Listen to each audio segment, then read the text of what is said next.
Hi, dear students. Again, we are coming to our chapter Nature's Plenty. Last day we discussed the look deep into nature and then you will understand everything better. This famous word by Mr. Albert Einstein, great scientist. Okay, last day we discussed about this topic deeply. Okay, now we are directly going to the chapter word by word. Okay. How far is the river? Let me read this one. You can listen me. Between the boy and the river stood a mountain. The boy was young and the river was small, but the mountain was big. പുഴയുടെയും ഈ കുട്ടിയുടെയും ആൺകുട്ടിയുടെയും ഇടയിൽ വലിയൊരു പർവ്വതമുണ്ടായിരുന്നു. ഈ കുട്ടി ഒരു young ചെറിയൊരാളും ഒരു ചെറിയൊരാളും അതുപോലെ river was small. Boy was young and river was small. River ചെറുതായിരുന്നു, പക്ഷേ മൗണ്ടെയിൻ വളരെ വലുതായിരുന്നു, ബിഗ് ആയിരുന്നു. The thickly forested mountain hid the river, but the boy knew it was there. He had never seen the river with his own eyes, but from the villages he had heard of it, of the fish in its water and of its rocks. He wished to touch the water and know it personally. ഈ ഇടതിങ്ങിയ പർവ്വതങ്ങൾ, ഈ പർവ്വതങ്ങൾക്കിടയിൽ ഒളിച്ചിരിക്കുകയാണ് നമ്മുടെ river, പുഴ. ബോയ്ക്കറിയാം അവിടെയാണ് പുഴയുള്ളത്, പർവ്വതങ്ങൾക്ക് അപ്പുറത്താണ് പുഴയുള്ളതെന്ന്. പക്ഷെ ഇതുവരെ അവൻ പുഴ കണ്ടിട്ടില്ല, അവന്റെ കണ്ണുകൊണ്ട് കണ്ടിട്ടില്ല. പക്ഷെ വില്ലേജേഴ്സ്, നാട്ടുകാര് പറഞ്ഞത് അവൻ കേട്ടിട്ടുണ്ട്. പുഴയെക്കുറിച്ചും അതിലുണ്ടാകുന്ന മീനിനെക്കുറിച്ചും അവിടെ ഉണ്ടാകുന്ന പാറക്കല്ലുകളെക്കുറിച്ചും പാറകളെക്കുറിച്ചും അവന് കേട്ടിട്ടുണ്ട്. അതുപോലെ അവന് he wished to touch the water and know it personally. വെള്ളം തൊടാനും അത് അനുഭവിക്കാനും അവനും അതിയായ താല്പര്യമുണ്ട്. Okay, let me discuss the first question. What prevented the boy from seeing the river? എന്താണ് റിവറിനെ കാണാൻ, റിവർ കാണാൻ പ്രതിബന്ധമായി നിൽക്കുന്നത് എന്താണ്? അപ്പൊ when you are writing answer, you can take it something from questions. Okay, കുറച്ച് ഭാഗം questions എടുത്തിട്ടാണ് നിങ്ങൾ ആൻസർ എഴുതേണ്ടത്. അപ്പൊ എന്താ എഴുതുക? The boy prevented from seeing the river that എന്ന് ആഡ് ചെയ്തിട്ട് what is that answer? Answer ചെയ്ത സിമ്പിൾ ആണ്. ഇനി നെക്സ്റ്റ് പാർട്ടിലേക്ക് പോകാം. He stood in front of his house on the hill opposite the mountain and gazed across a valley, dreaming of the river. He was about 12-year-old boy, a sturdy boy with untidy black hair and shining black eyes. He had fine features and a clear brown skin, but his hands and feet were rough and scratched. He was barefoot, not because he couldn't afford shoes, but because he liked the feel of warm stone and cool grass. ഇവിടെ പ്രിയപ്പെട്ട കുട്ടികളെ, ഇവിടെ പറയുന്നത് അവൻ എന്ത് ചെയ്തു? He stood in front of his house in the hill opposite the mountain. വീടിന് മുമ്പിൽ ഓപ്പോസിറ്റായി, അതിന്റെ എതിർവശത്തായി നിൽക്കുന്ന ആ മൗണ്ടിന് മുന്നിൽ ഇവൻ നിന്നു. ആൻഡ് ഗേസ്ഡ് എന്ന് പറഞ്ഞാൽ തുറിച്ചു നോക്കുക, ലുക്കിംഗ് ഫിക്സ്ഡ്ലി. ഓക്കെ,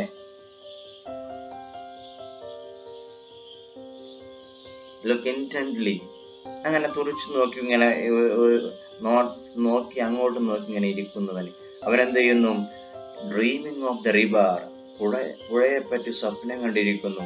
ഇവന് ആരാണ്? ഇവന്റെ ഫിസിക്കൽ അപ്പിയറൻസ് പറയുന്നു. ബിക്കോസ് നമ്മുടെ പരീക്ഷയ്ക്ക് ചോദിക്കുന്ന ഒരു കാര്യമാണ്.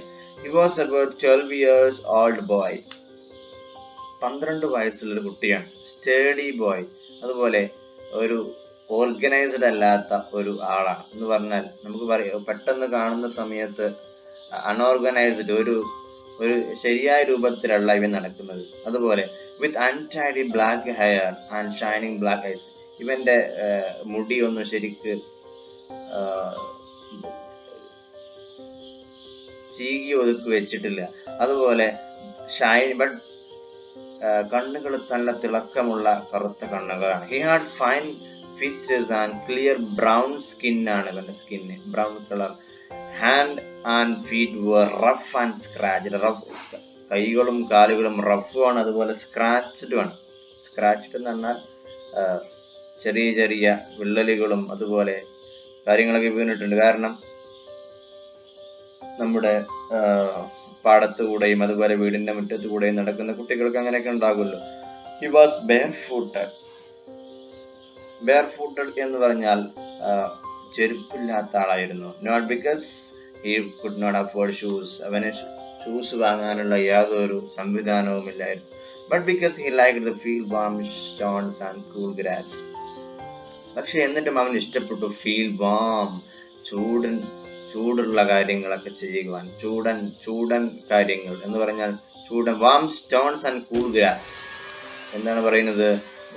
ഫീൽ ഓഫ് വാം സ്റ്റോൺസ്, ചൂടൻ കല്ലുകളും അതുപോലെ കൂൾ ഗ്രാസ്, തണുപ്പുള്ള നമ്മുടെ ഗ്രാസ് എന്ന് പറഞ്ഞാൽ നമ്മുടെ പുല്ലിനെയും അതിനൊക്കെ അവൻ ഇഷ്ടപ്പെട്ടു. അപ്പം ചുരുക്കി പറഞ്ഞ പ്രകൃതിയെ ഇഷ്ടപ്പെടുന്ന നല്ലൊരു കുട്ടിയാണ് നമ്മുടെ ഈ boy.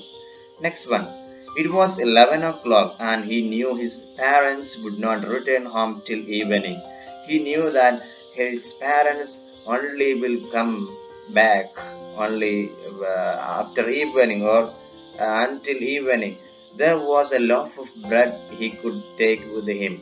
There was a loaf of bread means half bread, and on the way he might find some fruits. പോകുന്നത് ഇവന് സമയം 11 മണി കഴിഞ്ഞു. അവനറിയാം അവന്റെ പേരൻസ് വൈകുന്നേരം മാത്രമേ തിരിച്ചു വരികയുള്ളൂ. There was a loaf of bread. അവിടെ എന്തുണ്ടായിരുന്നു?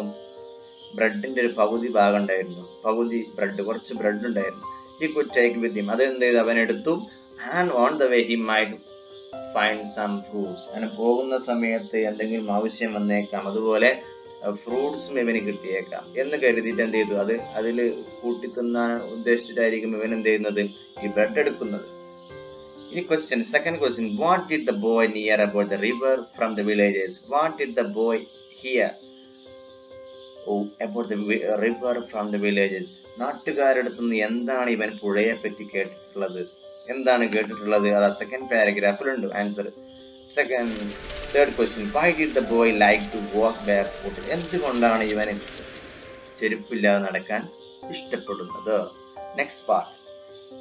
Here was the opportunity he had waited for. His mother and father had gone to visit relatives for the entire day and had left him on his own. If he came home before dark, before they returned, they would not know where he had been. Okay, നല്ലൊരു അവസരമാണ് ഇവന് കൈവന്നിരിക്കുന്നത്. എന്താണ് അവസരം?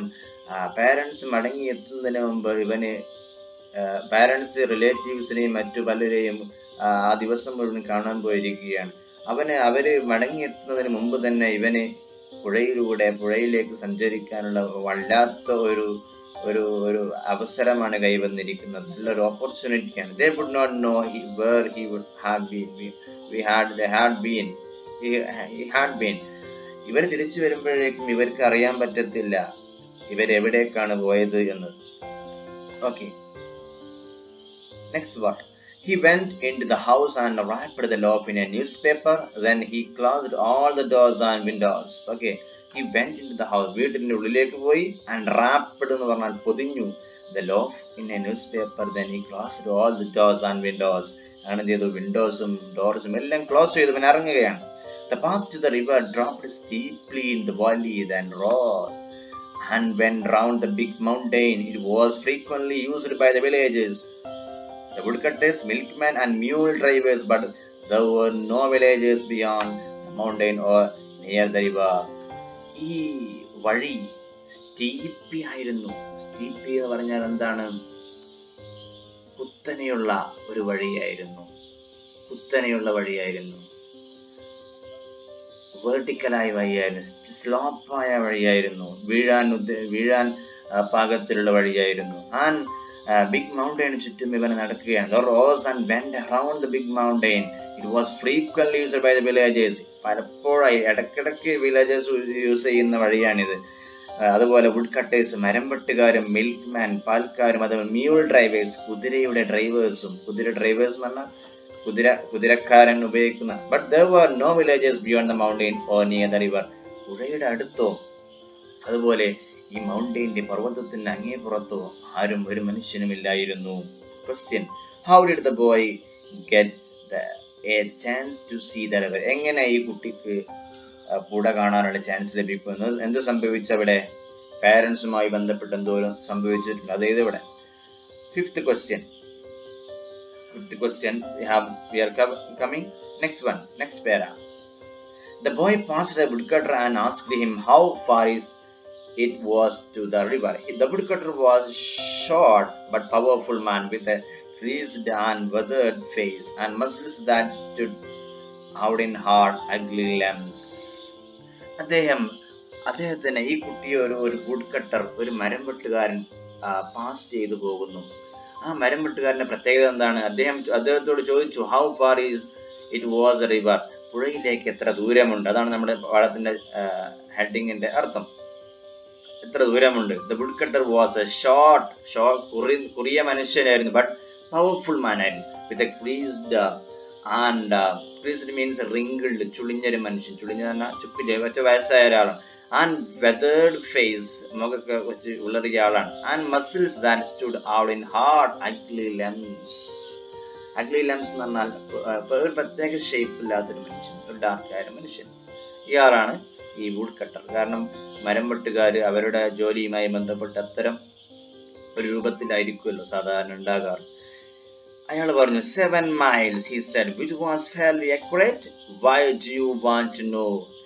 7 miles ഉണ്ടെന്ന് ഇയാൾ പറഞ്ഞു. എന്തുകൊണ്ടാണ് അങ്ങനെ പറയാൻ കാരണം? Why do you want to know? നിനക്ക് എന്താണ് അറിയേണ്ടത്? I am going to the river, said the boy. Alone? Of course. ഞാൻ പുഴയിലേക്ക് പോവുകയാണ്. അപ്പൊ ഇയാൾ ചോദിച്ചു, alone? ഒറ്റക്കാണ് പോകുന്നത്? Of course. തീർച്ചയായും ഒറ്റക്കാണ്. But it is too far. വളരെ ദൂരാണ് കേട്ടോ. It will take you 3 hours to reach there. അവിടെ എത്താൻ മണിക്കൂറുകൾ എടുക്കും. And then you have to come back. It will be getting dark. Besides, it is not an easy road. Hello മോനെ, നീ അങ്ങോട്ട് പോവുകയാണെങ്കിൽ then you have to come back. തിരിച്ചു വരണ്ടേ? It will be getting dark. രാത്രിയാകും. Besides, അതിന് പുറമെ it is not an easy road. ഇത് easy റോഡൊന്നല്ല. But I am a good walker, said the boy. He had never walked further than the mile from his house to his school. ഇയാൾ പറഞ്ഞു, ഈ കുട്ടി പറയാണ്, ഞാൻ നല്ല നടത്തക്കാരനാണ് എന്ന് പറഞ്ഞു. Than the mile from his house to his school. Actually ഈ കുട്ടി ഇതുവരെ സ്വന്തം വീട്ടിൽ നിന്ന് സ്കൂളിലേക്കല്ല നടന്നിട്ടില്ല. ഓക്കെ, ഫിഫ്ത്ത് ക്വസ്റ്റ്യൻ നമുക്ക് നോക്കാം. Did the woodcutter encourage the boy to go to the river? ഈ വുഡ്കട്ടർ ഈ കുട്ടിയെ എൻകറേജ് ചെയ്തോ എന്ന് പറഞ്ഞാൽ മോട്ടിവേഷൻ കൊടുത്തോ? എങ്ങോട്ട് പോകാൻ? റിവറിലേക്ക് പോകാൻ മോട്ടിവേഷൻ കൊടുത്തിട്ടുണ്ടോ?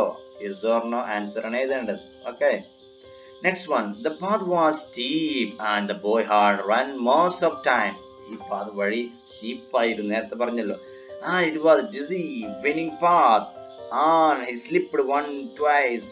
വിൻഡിങ് പാത്ത് ആയിരുന്നു, ഡിസി ആയിരുന്നു, വീഴാൻ സ്ലോപ്പുള്ള സ്ഥലമായിരുന്നു. 1-2 വട്ടം വീണും ചെയ്തു. വീണു. The hill was covered with a lush green fence. The trees were born in creepers and great wild dahlias suddenly reared the golden head from the leaves and fence. ഇവൻ പോകുന്ന സമയത്ത് വ്യത്യസ്തങ്ങളായ പൂക്കളും അതുപോലെ ചെറിയ ചെറിയ കുറ്റിച്ചെടികളും ഇതിന്റെയൊക്കെ മനോഹരമായ കാഴ്ചകൾ കണ്ടാണ് ഇവൻ എന്ത് ചെയ്യുന്നത്, പോകുന്നത്. Question, sixth question. Was the boy a good walker? Pick out this sentence that justifies your answer. ഇവൻ നല്ല നടത്തക്കാരനായിരുന്നു. Was the boy a good walker? എന്താണ് മീനിങ്? ആയിരുന്നോ എന്നാണ്. Was the boy a good walker? Boy നല്ലൊരു നടത്തക്കാരനായിരുന്നോ? Yes or no?